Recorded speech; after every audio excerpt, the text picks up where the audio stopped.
চাঁদপুর ৩ নির্বাচনী কার্যক্রম পরিচালনা ও চাঁদপুর পৌর ৭ নং ওয়ার্ড স্বেচ্ছাসেবক দলের নবগঠিত আহ্বায়ক কমিটির পরিচিতি সভা অনুষ্ঠিত।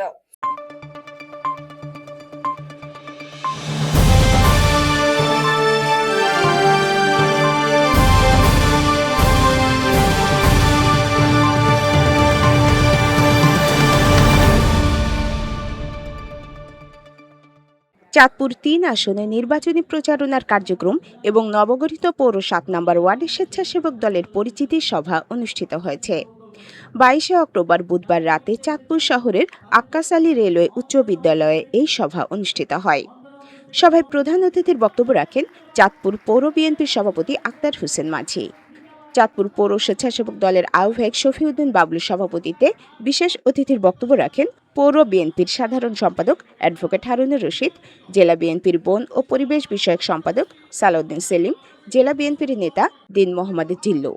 প্রধান বক্তব্য রাখেন জেলা স্বেচ্ছাসেবক দলের সিনিয়র যুগ্ম আহ্বায়ক শামসুল আলম সূর্য।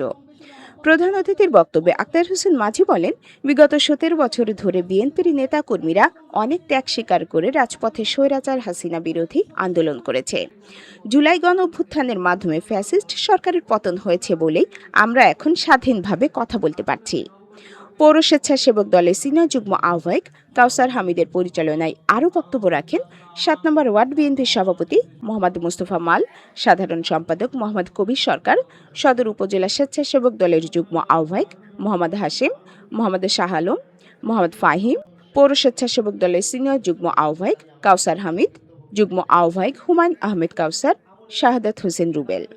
আমন্ত্রিত অতিথিদের শুভেচ্ছা জানিয়ে বক্তব্য রাখেন ৭ নম্বর ওয়ার্ড স্বেচ্ছাসেবক দলের আহ্বায়ক কামাল লারি, যুগ্ম আহ্বায়ক মোহাম্মদ রফিক, মোহাম্মদ হাবিব খান, সদস্য সচিব নূর মোহাম্মদ, ৭ নম্বর ওয়ার্ড মহিলা দলের সাধারণ সম্পাদক রাবেয়া বেগম, যুব দলের সভাপতি মোহাম্মদ জহির, সাধারণ সম্পাদক আমিন গাজী, ওয়ার্ড ছাত্র দলের সভাপতি সালাউদ্দিন আহমেদ।